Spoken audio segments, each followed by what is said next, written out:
नमस्कार, आप देख रहे हैं देश की बात। तो दिल्ली की 3 सीमाएं आंदोलन का, किसान आंदोलन का केंद्र लगातार बनी हुई हैं। किसान सिंघू बॉर्डर, टीकरी बॉर्डर और गाजीपुर बॉर्डर पर डटे हुए हैं, लेकिन साथ साथ यहां पर पुलिस की जो व्यवस्था है वो भी सख्त होती जा रही है। किसान दिल्ली में न घुस आए, इसके लिए इन तीनों सीमाओं पर पुलिस मुस्तैद है। कई जगह कटीले तार बिछाए गए हैं, बाड़ाबंदी की गई है। इससे किसानों पर रोक लगाने में पुलिस सफल तो हो रही है, लेकिन आम नागरिक भी इसकी चपेट में आ रहे हैं। कहीं से कोई दिल्ली में घुस ना आए, पुलिस की इस कोशिश से आम लोग परेशान हैं। हालात क्या है मौके पर? टीकरी बॉर्डर पर क्या इस समय की स्थिति है, जानिए परिमल कुमार से।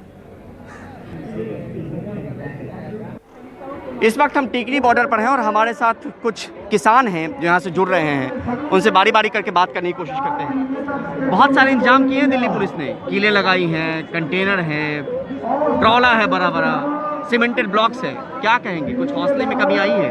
ऐसे कील कर करके और कंक्रीट बड़े बीम पर और मतलब ट्राले सड़क में रोक कर ये जरा काम कर रही है सरकार, ये बिल्कुल गैर कानूनी है, गैर संवैधानिक है और किसानों का जरा जमहूरी राइट है, जरा मनुखी अधिकार की उल्लंघना कर रही है सरकार।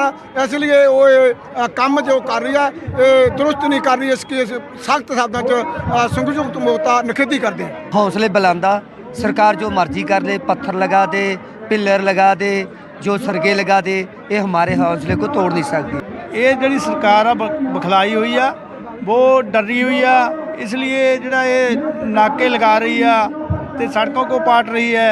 ये सरकार हौसले में कोई कमी है? साढ़े हौसले आ ਜਿਹੜੇ पूरे आ, जब ਅਸੀਂ नाका अजे तोड़ना नहीं, सातवीं घोल चल रहा हैगा तो सरकार इस गल तो बखलाई है। संयुक्त मोर्चा ये जी काम कर रही है सरकार, इसकी निखेधी करता है। कोई कमी नहीं आएगी हमारे हौसले, चाहे सरकार द्वारे निकाल दे, कुछ निकाल दे, हम ये मोर्चा जीत कर जाएंगे। चाहे इसके लिए 6 महीना लगे, साल लगे, 2 साल लगे, कोई इसमें कमी नहीं आएगी। दोलन में दोलन पीसफुल होगा और जनता घर से बहुत शानदार तरीके से आ रही है। अब तो गाँव से 10-10 आदमी आ रहे, हफ्ते बाद फिर आएंगे 10।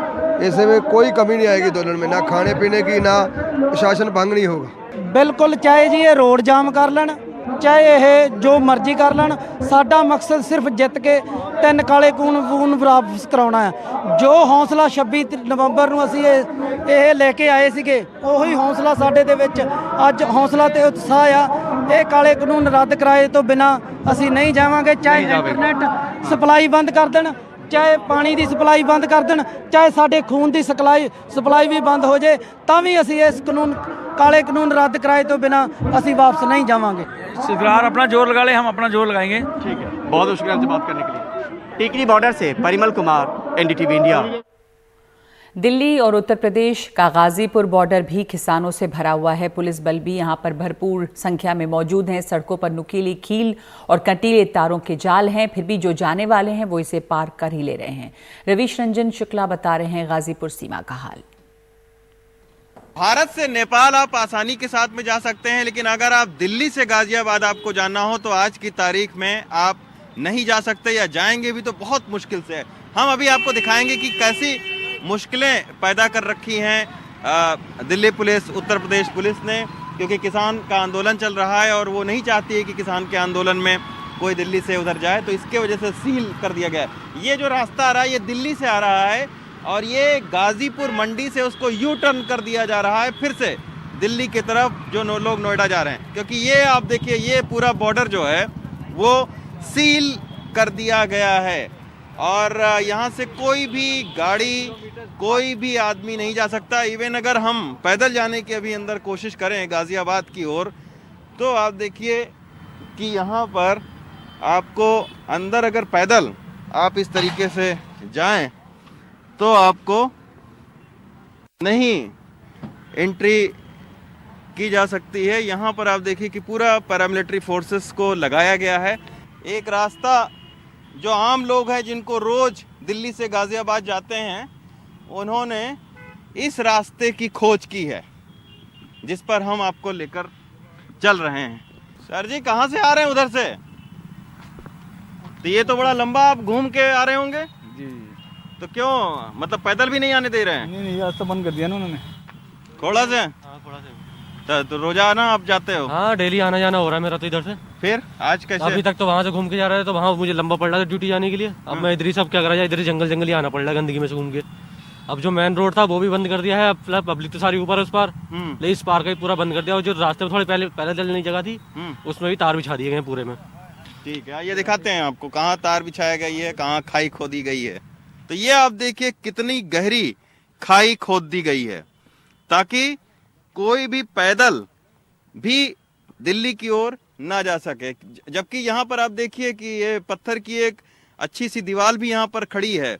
चूंकि ये गाजियाबाद और दिल्ली का एक बॉर्डर है, तो ये जो दीवार है ये यूपी सरकार की तरफ से बनाई गई है ताकि एक गाजियाबाद का डिमार्केशन हो। लेकिन उसके बावजूद इस साइड में आप देखिए कि खाई खोदी गई है। ये पूरी खाई है, इतनी गहरी खाई है, इतनी गहरी खाई है। तो इतनी गहरी खाई यहाँ खोदी गई है ताकि कोई वाहन ना आ सके, जबकि ये दीवार भी थी। अब आकर अगर आपने इस खाई को भी क्रॉस कर लिया तो आगे हम आपको दिखाते हैं कि कैसे दूसरे जगहों पर फेंसिंग की गई है, उसको आपको दिखाते हैं। चलिए, अब हम जंगल और खाई क्रॉस करके गाजियाबाद पहुंच चुके हैं और गाजियाबाद में ये आप देखिए ये फेंसिंग लगा गई है। पहले इसको आप भारत पाकिस्तान, भारत बांग्लादेश जैसे देशों के बॉर्डर पर लगी देखते थे। अब ये दिल्ली गाजियाबाद के बॉर्डर पर इस तरीके के कटीले तारों की जो फेंसिंग है उसको लगा दिया गया है ताकि कोई भी पैदल भी ना क्रॉस कर सके। अब किसी तरीके से इस फेंसिंग को यहाँ पर दबा के और दबाया गया है और फिर यहाँ से निकल सकते हैं। अब हम इस फेंसिंग को क्रॉस करके और गाजियाबाद की तरफ आ गए हैं जहां पर किसान का आंदोलन चल रहा है। लेकिन ये आप देखिए ये पूरी जो फेंसिंग है उसको किया गया है और उसके बाद में 8 से 10 लेयर जो बैरिकेटिंग है उसको भी पुलिस ने लगा रखा है। ये आप देखिए किसान आंदोलन कर रहे हैं तो वहां कोई न जाने पाए, तो इसके लिए ये सारी फेंसिंग, खाई और पैरामिलिट्री फोर्सेस को लगाया गया है। लेकिन देखना यह होगा कि दिल्ली गाजियाबाद बॉर्डर पर जो इतनी कड़ी सुरक्षा लगाई गई है इसके बावजूद क्या किसान आंदोलन को सरकार कमजोर कर पाती है। दिल्ली गाजियाबाद बॉर्डर से एन रवि के साथ Ravish Ranjan Shukla, NDTV India. Tikri border और गाजीपुर बॉर्डर के जैसा ही हाल सिंघू बॉर्डर पर भी है। यहाँ पर भी किसान तैनात हैं, पुलिस की संख्या भी काफ़ी है। बाड़ाबंदी कर देने से न गाड़ियाँ आ जा पा रही हैं और ना ही पैदल लोग इधर से उधर जा पा रहे हैं। तो यहाँ पे हालत ये है कि पानी के टैंकर भी अटक गए हैं और इसकी वजह से जो लोग यहाँ पर जमा हैं आंदोलन को लेकर उन्हें काफ़ी मुश्किल हो रही है। सौरभ शुक्ला बता रहे हैं यहाँ का हाल।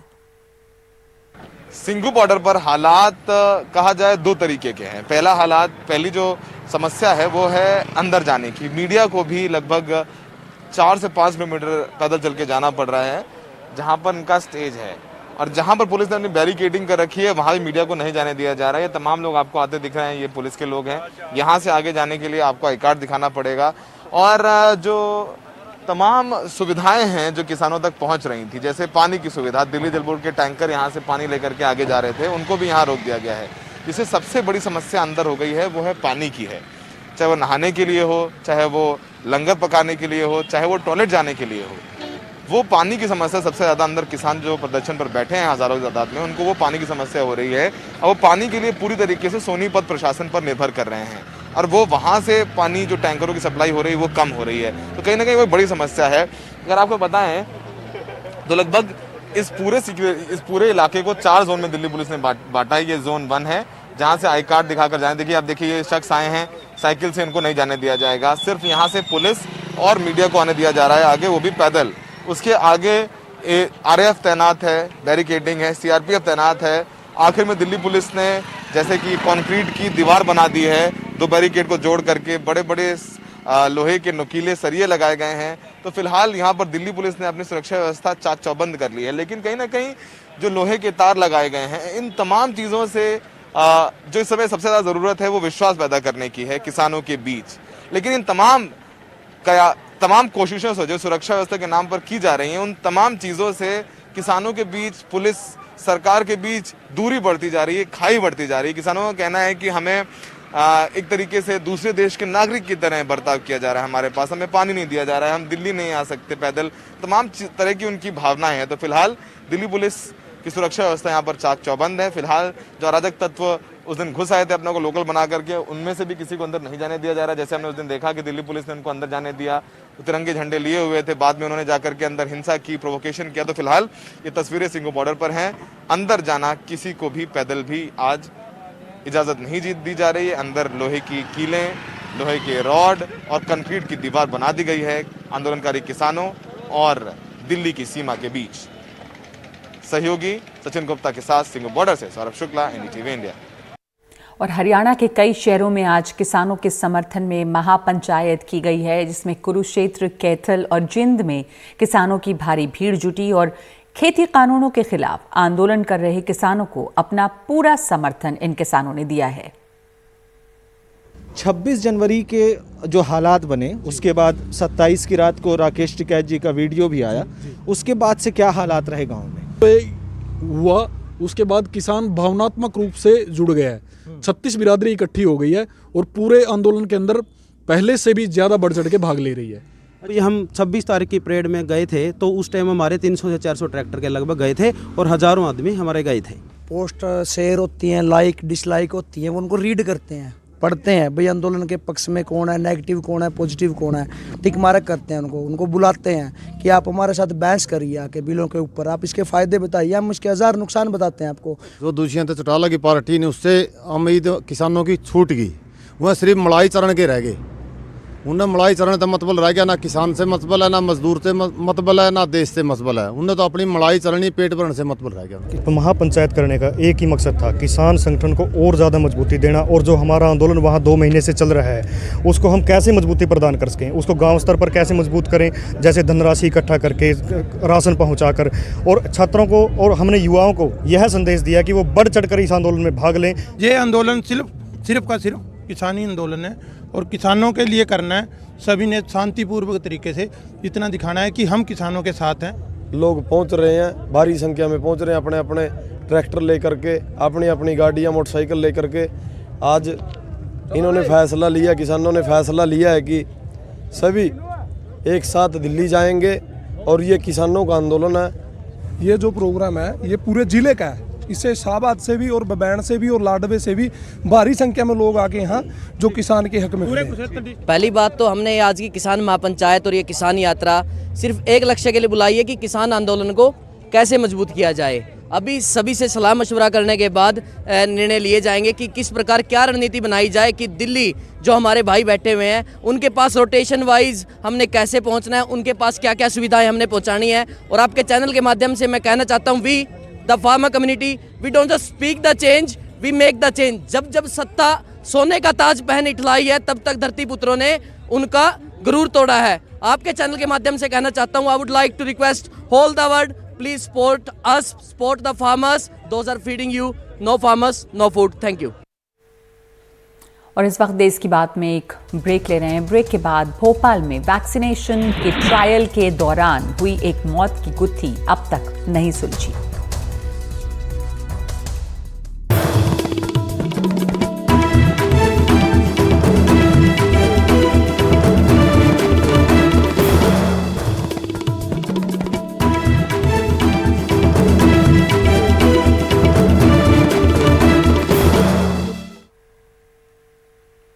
मध्य प्रदेश की राजधानी भोपाल में वैक्सीन के ट्रायल के दौरान एक प्रतिभागी दीपक की मौत की खबर जब एनडीटीवी ने दिखाई तो उसके बाद इस पर कार्रवाई शुरू हुई, हंगामा मचा और अगले दिन सरकार ने एक कमेटी बनाई जिसने क्लिनिकल ट्रायल दफ्तर में दोपहर के 12 बजे से लेकर शाम के 3 बजे तक ट्रायल प्रोटोकॉल से जुड़े हुए दस्तावेजों की जांच की।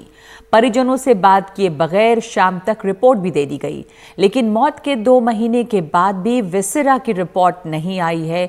परिजनों का ये आरोप है कि जो सहमति पत्र में हस्ताक्षर दिखाए जा रहे हैं वो दीपक के नहीं हैं। भोपाल में वैक्सीन ट्रायल के प्रतिभागी दीपक मरावी की मौत के 2 महीने बीतने के बाद भी कई सवाल बरकरार हैं। एनडीटीवी ने इस मामले में 2 जनवरी को ही भेजी गई अंतिम गंभीर प्रतिकूल घटना रिपोर्ट यानी SAE की एक्सक्लूसिव कॉपी हासिल की है, जिससे साफ होता है कि तब तक दीपक के मामले में अनब्लाइंडिंग नहीं की गई। दस्तावेजों में DSMB के साथ कंपनी का पत्राचार भी शामिल है, जिसके मुताबिक दीपक की मौत की प्रारंभिक रिपोर्ट 22 दिसंबर को दी गई। उसी दिन एक बैठक भी हुई।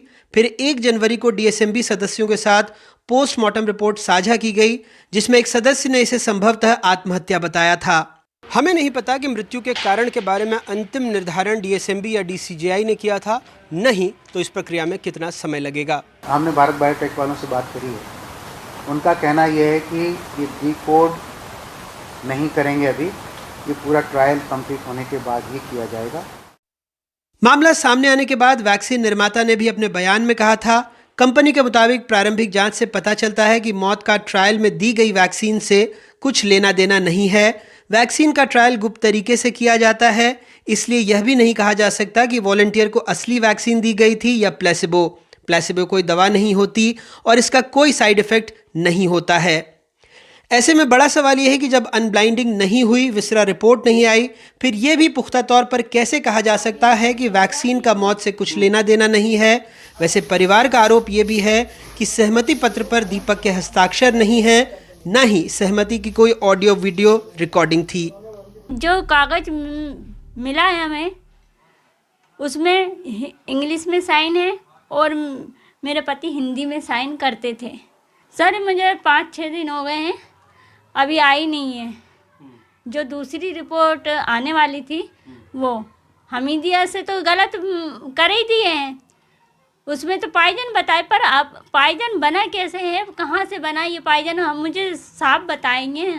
रिपोर्ट में हर जगह ये कहा गया है कि बेटे ने अपने पिता की मृत्यु के बाद अस्पताल को खुद फोन करके जानकारी दी, लेकिन बेटा भी इसे गलत बता रहा है। तो जब हमें पता चला कि शांत हो गए, उसी टाइम हमारे पास फ़ोन आया कि हमारे पापा श्री दीपक मरावी से बात करा दी जाए। तो मैंने बताया कि वो शांत हो गए, तो उन्होंने पूछा मुझसे कि वो कहाँ पे शांत हुए, तो मैंने बताया कि वो हमीदिया में है अभी। तो फिर सर इतनी बात हुई। उसके बाद फिर है ना अगला कॉल हमारे पास फिर 8 तारीख को आया। वो मेरे छोटे वाले भाई के पास आया था, उसका आकाश मरावी नाम है, उससे उनकी बात हुई थी। दूसरी बार वैक्सीन लगाने के लिए फ़ोन आया था कि आप आ जाइए, वैक्सीन लगा लीजिए और जो आपके बच्चों के पैसे हैं वो ले जाइए। सबसे बड़ा सवाल ये है कि सबसे अहम विसरा रिपोर्ट कब आएगी। पोस्टमार्टम रिपोर्ट आई थी, फिर वो विसरा की रिपोर्ट आनी थी, वो तो आई नहीं सर अभी तक। बहुत काफ़ी टाइम हो गया है कि कोई बोलते हैं कि 1 हफ्ते में जाएगी, कोई तो बोल देते हैं सीधे 8-9 महीने बाद आएगी। कोई मतलब क्लियर बता ही नहीं रहे। थाने में भी जा तो कोई बोलता है 8 महीने बाद आएगी। कांग्रेस मामले में जांच की मांग कह रही है, सरकार का कहना है कि सब तय समय सीमा में होगा। सभी वैज्ञानिकों का मत भी यह है, सभी रिसर्च ये कहती हैं कि वैक्सीनेशन की मृत्यु के जो प्रमाण हैं वो इस मृत्यु में कहीं भी देखने को नहीं मिला। बहुत सारे एक्सपर्ट्स ने कहा कि विसरा रिपोर्ट से एस्टैब्लिश हो पाएगा, और विसरा रिपोर्ट अभी तक आई नहीं है। सर ये सुनिश्चित करेंगे कि जल्दी आ जाए, ताकि क्योंकि पब्लिक हेल्थ का एक बड़ा मामला है। उसका एक समय सीमा है, उस समय सीमा में वो जरूर आएगी। और ये सुनिश्चित है कि किसी भी मृत्यु को लेकर जो यथार्थ है वही सामने आएगा। कहीं पर्दा डालने की किसी का कोई इंटेंशन नहीं है, क्योंकि इससे किसी को फ़ायदा नहीं है। सरकार उस मामले को दबा रही है, क्योंकि जिस तरह से उसकी जान गई है और उसकी कोई देखरेख नहीं की गई, उसकी तबीयत खराब हुई तब भी देखरेख नहीं की गई, तो कुल मिला के उसको दबाया जा रहा है। उस पूरे कांड को उसकी जांच होना चाहिए। वैसे परिवार बार बार दोहरा रहा है कि दीपक जहर नहीं ले सकते थे, डोज लेने के दूसरे दिन से ही वो बीमार हो गए। हमने भी बार बार यही कहा कि हमें नहीं पता कि मौत वैक्सीन की वजह से हुई या किसी और वजह से, लेकिन ये ज़रूरी हो जाता है कि विसरा और दूसरी जांच के जरिए सच्चाई सामने आए। किसी वैक्सीन या ड्रग ट्रायल में प्रतिभागी की मौत पब्लिक हेल्थ का एक बड़ा मामला है, और वैज्ञानिक चेतना के निर्माण के लिए ज़रूरी है इस मौत के जवाब ढूंढे जाएं। ये नहीं कि इस मौत पर और सवाल खड़े किए जाएं उन लोगों पर जो इसको लेकर सवाल पूछ रहे हैं। भोपाल से कैमरा पर्सन रिजवान खान के साथ अनुराग द्वारी, एनडीटीवी इंडिया। देश की बात में एक ब्रेक ले रहे हैं। ब्रेक के बाद कानपुर की एक अजीब दास्तान। एक दिव्यांग गरीब महिला अपनी बेटी को ढूंढते हुए, लेकिन पुलिस पर उसने आरोप लगाया है रिश्वत का।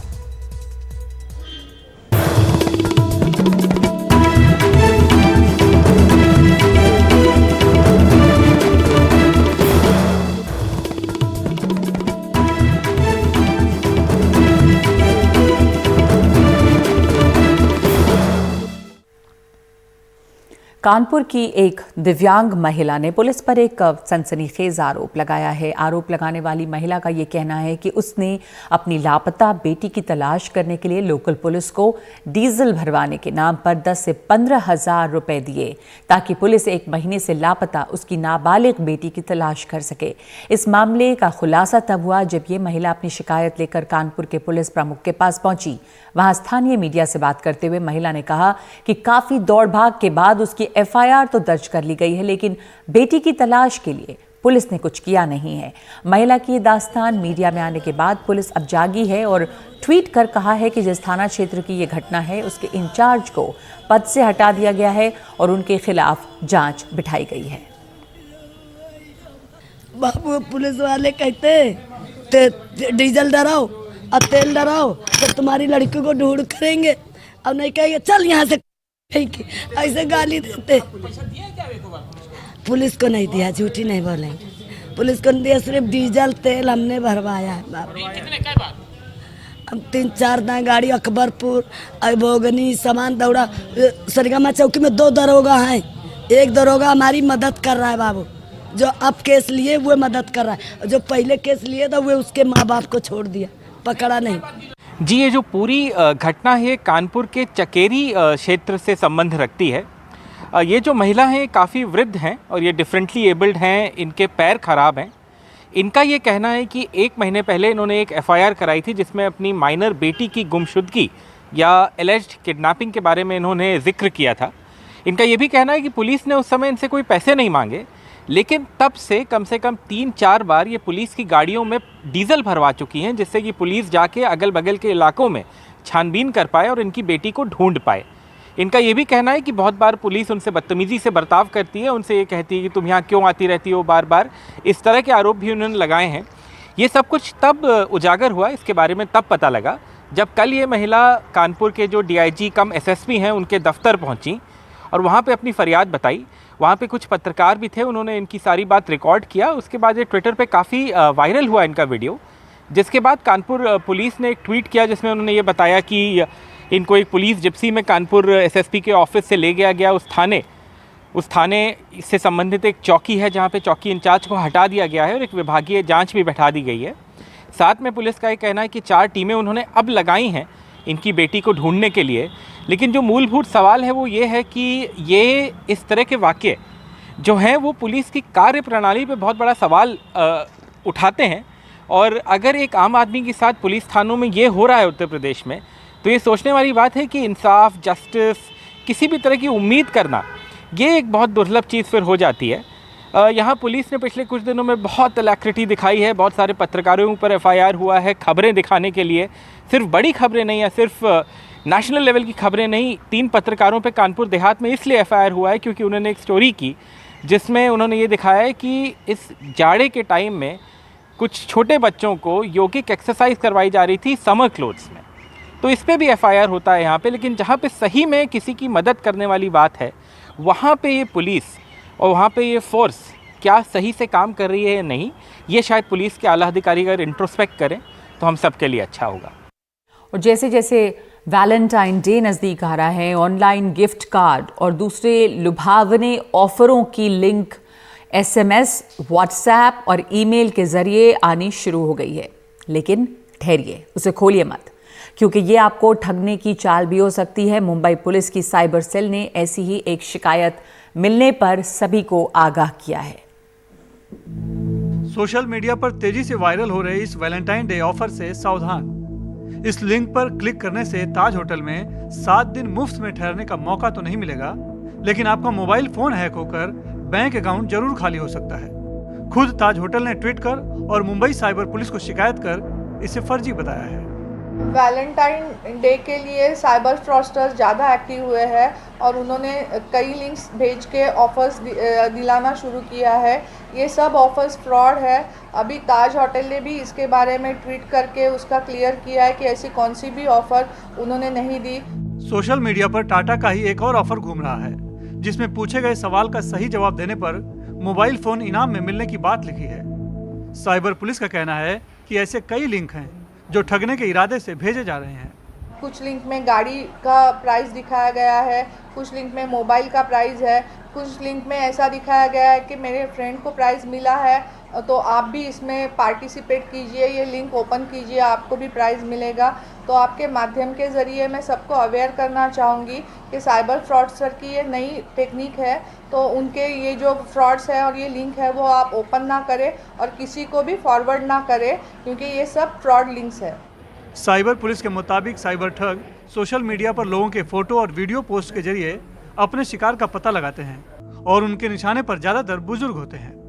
सीनियर सिटीज़न ज़्यादातर टेक सेवी नहीं होते, तो वो गलती से ऐसे प्रकार के लिंक्स ओपन कर देते हैं और सीनियर सिटीज़न अगर पेंशनर है तो उनके बैंक बैलेंस अच्छे होते हैं, तो इसके लिए साइबर फ्रॉडस्टर ये जान के उनको टारगेट करते हैं। अपने मोबाइल फ़ोन में मुफ्त और इनाम पढ़कर अक्सर हम इस तरह के लिंक पर क्लिक कर उसे खोल देते हैं, लेकिन ये भूल जाते हैं कि ये साइबर ठगों की चाल भी हो सकती है।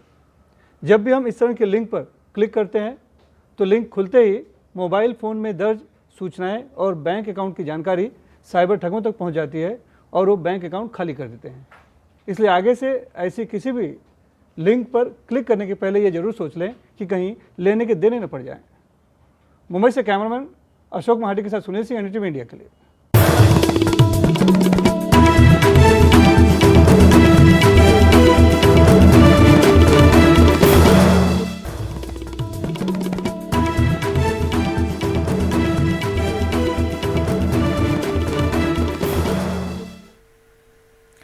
और बेंगलुरु में हो रहे एरो शो से ठीक पहले मंगलवार को एलहाका एयर बेस में फुल ड्रेस रिहर्सल की गई है, जिसमें पहली बार आत्मनिर्भर फॉर्मेशन दिखाया गया, यानी कि देश में बने जंगी जहाज़ों और हेलीकॉप्टर्स का बेड़ा। इस बार एरो शो 5 की जगह 3 दिनों का होगा। 14 देशों की 78 विदेशी कंपनियां इसमें हिस्सा ले रही हैं। कोरोना संक्रमण काल में एरो इंडिया का आयोजन होना एक बड़ी उपलब्धि है।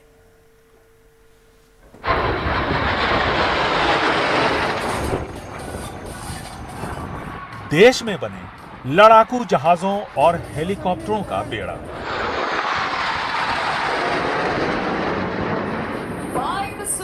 ये सभी HAL में बनाए गए। 2 सूर्य किरण जहाजों ने सबों का दिल जीत लिया। वो जो प्लेन में हार्ट बनाया था उन लोगों ने, मुझे बहुत अच्छा लगा।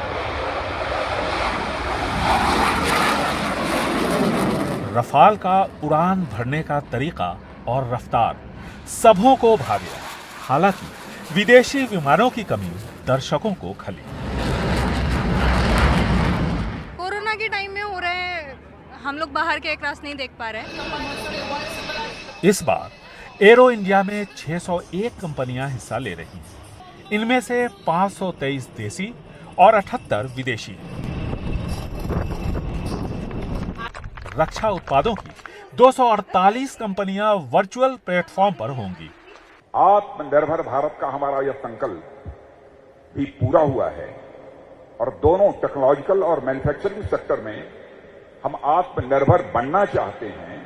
यह संदेश केवल भारत की सीमा तक ही नहीं रहेगा, बल्कि दुनिया के दूसरे देशों तक यह संदेश चला जाएगा कि भारत को आत्मनिर्भर भारत बनाने में गवर्नमेंट ऑफ इंडिया बहुत ही गंभीर। कोरोना संक्रमण काल में होने वाला ये पहला एरो शो है। दुनिया के कई देशों ने बड़े कार्यक्रम रद्द कर दिए कोरोना की वजह से, लेकिन रक्षा मंत्रालय ने ठाना और इसे कर दिखाया। एयरफोर्स स्टेशन यलहंका बेंगलुरु से कैमरामैन कुमार के साथ निहाल किदवई, एनडीटीवी इंडिया।